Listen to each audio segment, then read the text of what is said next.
Hello and welcome to another episode of Point to Point. It's the show where I drive from one point to another point and try to get to the point. Today's point. What is today's point? We've got a couple of options. So, option number one, do we want to talk about Larian using AI? Is that the feel-good vibe we want to go to for this Wednesday morning? Or do we want to talk about top 10 lists and how nice it is to talk about all of your favorite games? I think, unfortunately, we got to talk about Larian. So, here's the deal. I think Larian has been making a little bit of news lately. This is not, I guess, new news to some degree. The original post of this, I think, was a piece that they put out in, it was in, I think, IGN maybe a couple months ago. And the log line here is that Larian has been working on machine learning tools to make animation easier and kind of less annoying for the people on the team. And this is kind of the part where language starts to break down for us in this space, because on one hand, machine learning as artificial intelligence thing, building systems to, repeat patterns and find interesting patterns, is a technology that has existed for a long time at this point. I have bumped into machine learning stuff in my normal day job for probably close to a decade now. Machine learning is a cool thing. It's basically, in the incredibly most rudimentary way, it is taking more data than the human mind can comprehend and then running algorithms and queries to return interesting results. All of those results tend to be contained within the data set. You're not generating anything net new, which is fine. And ultimately, I think is a really good use of the technology. When we talk about older systems I think DeepMind and Watson before all of this AI nonsense, that was a machine learning system for the most part. So taking in lots of data, outputting something based on that data and based on the queries that you provide it, which is good. I think that is tools working for you and is kind of the power of a lot of technology. And so Larian has been doing that with animation and things like that for a while now. And they had a big post about it. I think it was earlier this year, probably middle of this year, about how they're using machine learning tools to, basically streamline the boring stuff that nobody wants to do and allow for more time for creation, which I agree with. I think that is a good use of technology. That is a fantastic way to streamline your process and allow people to grow creatively. Unfortunately, the real bad part here is that more recently, in a Bloomberg piece, Larian, the CEO of Larian, Sven, can't remember his last name. This is why we do the show without notes. The CEO basically came out and said hey, we are also using GenAI tools, and they're using GenAI tools in the worst possible way, and also kind of the most middle of the road, doesn't matter kind of way, which is the most annoying way. So the thing that came out in the Bloomberg piece and has since been a bit of a firestorm in response is that the concept art for Larian is being, I guess, generated. Okay, hold on. We need to back up. So there's concept art for a video game. And that concept art is made by concept artists. Those concept artists take reference from Google. They use art books. You see this in, I've posted about this on Blue Sky before, but there is a specific pose that CL is doing in the key art for Expedition 33 And that pose is a mirror image of a very famous German romanticist painting. It's a dude standing on a mountain overlooking a field of fog. It is like a very well-known painting by Carl Friedrich something or other. You have seen this painting. And so, like, we're using classical reference in all of this stuff because, of course, you are. Like, art is a transformative thing in general, and so, like, you use reference. The part that is kind of frustrating and annoying is that the art reference that we are now using is no longer referencing art. It is referencing the stolen art that has been gobbled up by GenAI systems. So, the concept artist is working on everything from like flavor and taste to composition and all of that stuff to make their concept art that will then go on to further inform the game, the visuals, the locations that you're going to, just kind of like test it out and see, like, is this a good vibe piece? And what Larian is doing right now is basically taking the, we're going to Google stuff, we're going to use art book reference, we're going to like go to the museum and kind of explore these different art tones and everything. They're now adding, and from what they're saying, they're adding it, they're not removing everything else and replacing it with this, but they're adding Gen AI composition to that stuff. So they're hopping into Midjourney and say, give me science fiction, or I guess medieval fantasy man overlooking city on fire, realistic, artistic, please and thank you. And that is then outputting an image from Midjourney or whatever, and then they are using that image to then create what the concept art is. And this is the part where it kind of loses me on the utility of it, because what Larian is saying is that they do this and they're like, okay, cool, like we've just, instead of going to the museum, instead of pulling out an art reference or possibly in addition to, we are generating new, like new, scare quotes new, we are generating new art to then base our new art on for composition and exploration. And they think that's fine, and I think that sucks, because I think the problem with a lot of these AI systems, the problem with all of these AI systems that I think really sucks, is that they are people-pleasing machines. That is their purpose.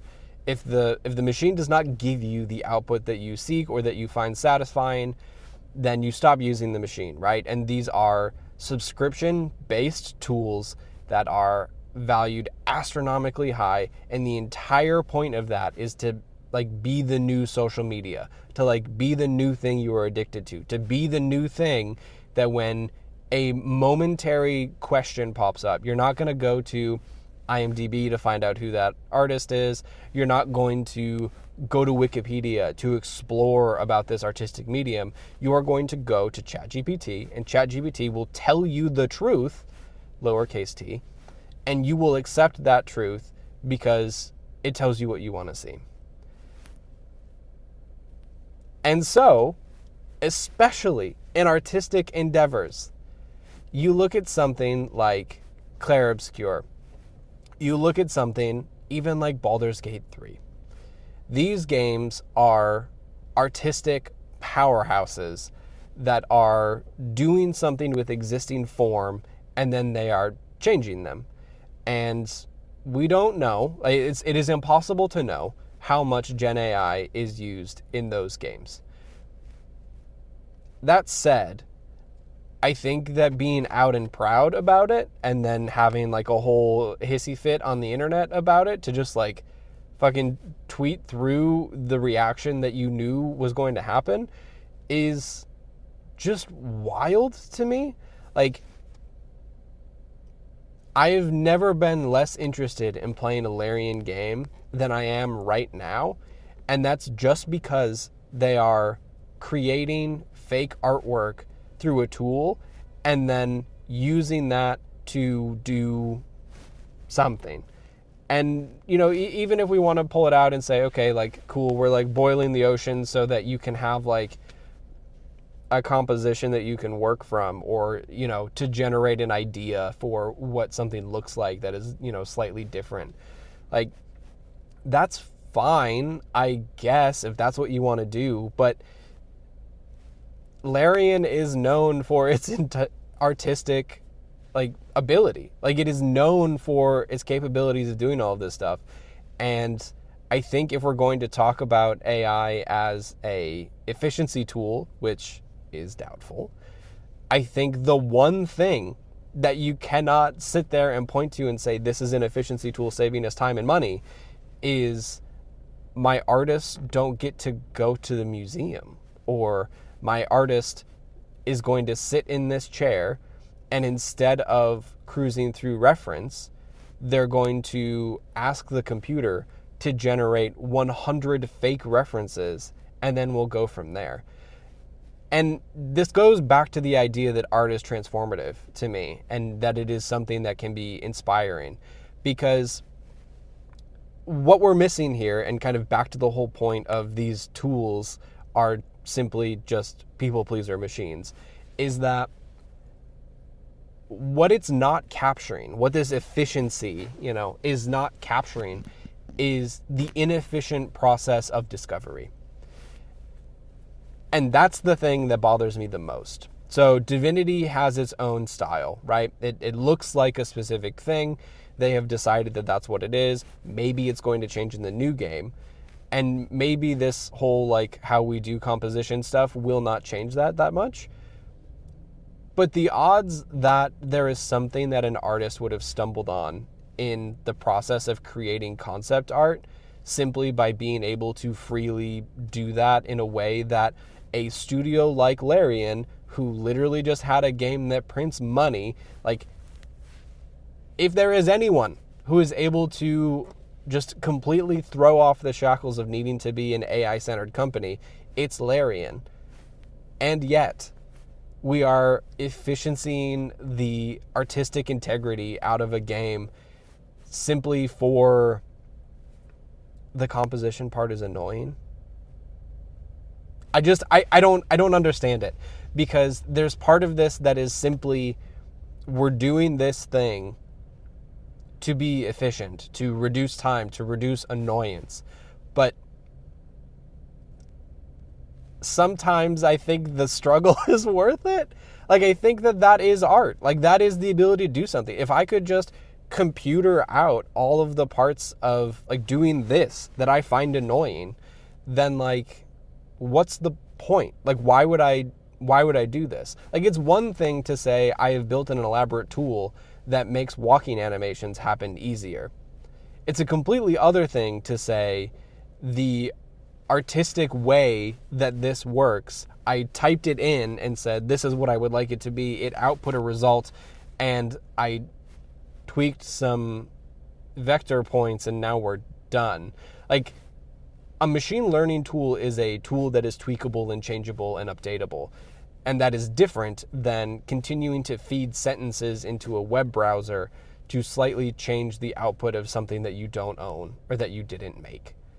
And I think that this is the big struggle for me, because if studios like Larian are saying that there is something that they can gain from this, and it's not unified from Larian, which is also the fun part here, but if they are saying that this is a tool that they can do, I think this is just cooked. Like, Larian is given the biggest leash they could possibly have. They made Baldur's Gate 3, a game that is so universally acclaimed that they literally could have done anything. Could have made any game, and it would have sold like gangbusters. And instead, they made a really gross announcement trailer about the pustules on a dude being lit on fire and exploding scary blood plague. And I don't know how much of it is made with GenAI. GenAI. And that sucks. Like, they could have done anything, and instead they let the computer do any amount of it. And this goes back to the Arc Raiders thing. Like, good games should not get a pass on using AI. Like, people should be mad about this, because the thing that you loved about Baldur's Gate 3, the thing that you loved about Divinity Original Sin, the thing you loved about Divinity 2 is being outsourced to a computer that is boiling the oceans. For what? Efficiency. So, I don't know. I'm just so mad about it. Like, I don't even care that much about Divinity 2, right? Like, or Divinity whatever it is. I just wish that we could get over this whole AI bubble nonsense and just let the artists make the thing that they're good at. Like, let the people make the tools that help them in their day-to-day life without incorporating something that is just vaporware and a people pleaser.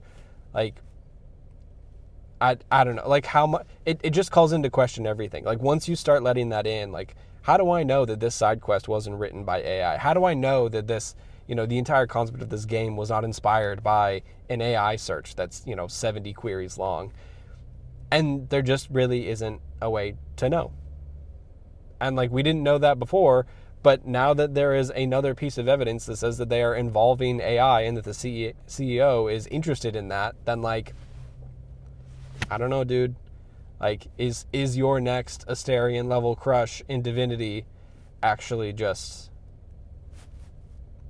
the Darth Vader from Fortnite? And I think it's going to be kind of hard to figure that out.